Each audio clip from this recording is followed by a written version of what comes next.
প্রান্তিক পর্যায়ের খামারিদের জন্য স্বস্তির খবর। মৎস্য ও প্রাণী সম্পদ খাতে উৎপাদন ব্যয় কমাতে খামারি ও হ্যাচারি মালিকদের বিদ্যুৎ বিলে 20% রিবেট দেওয়ার নীতিগত সিদ্ধান্ত নিয়েছে সরকার। ভর্তুকি দেবে 100 কোটি টাকা। এতে উৎপাদন খরচ কমবে বলে জানিয়েছেন মৎস্য ও প্রাণী সম্পদ উপদেষ্টা ফরিদা আক্তার। বিস্তারিত জানাচ্ছেন শাইখ সিরাজ। মৎস্য, গবাদি প্রাণী ও পোল্ট্রি খাত দেশের প্রাণীজ আমিষের প্রধান উৎস, কিন্তু দিন দিন উৎপাদন ব্যয় এই খাতের জন্য বড় চ্যালেঞ্জ হয়ে উঠেছে।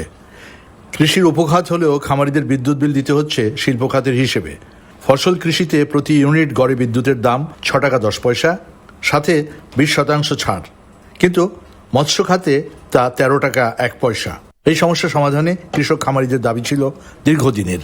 আমরা যখন শ্যালো ব্যবহার করি বৈদ্যুতিক চালিত, কোনো ছাড় তো থাকেই না, উপরন্ত ব্যবসায়িক হারে বিল নেওয়া হয় সেখান থেকে। ইলেকট্রিক মিটারটা ছিল কৃষি মিটার, 2 টাকা করে ইউনিট নিত, এটা এখন বাণিজ্যিক করে দিয়েছে 10 টাকা মিটার। প্রান্তিক পর্যায়ে মৎস্য খামার, হ্যাচারি এবং গবাদি পশু ও পোল্ট্রি খামারের উৎপাদন ব্যয় কমাতে বিদ্যুৎ বিলে 20% রিবেট দেওয়ার সিদ্ধান্ত নিয়েছে সরকার। আমাদেরকে দেয়া হয়েছে 100 কোটি টাকার একটা বরাদ্দ দিয়েছে এবং 20% রিবেট। প্রাণী ও পোল্ট্রি খাদ্য প্রস্তুতকারী শিল্প, দুগ্ধ প্রক্রিয়াজাতকরণ শিল্পের আওতায় প্রতিষ্ঠানগুলো বিদ্যুতের 20% ছাড় পাবে, অর্থাৎ প্রতি ইউনিটে প্রায় 2 টাকা 60 পয়সা ভর্তুকি পাবে।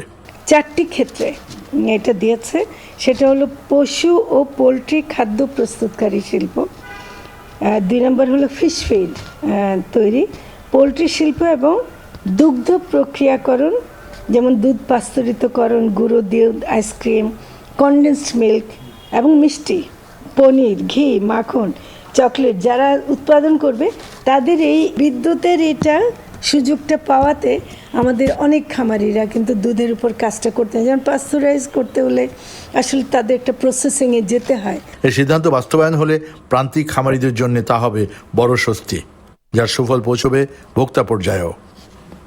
শাইখ সিরাজ, চ্যানেল আই।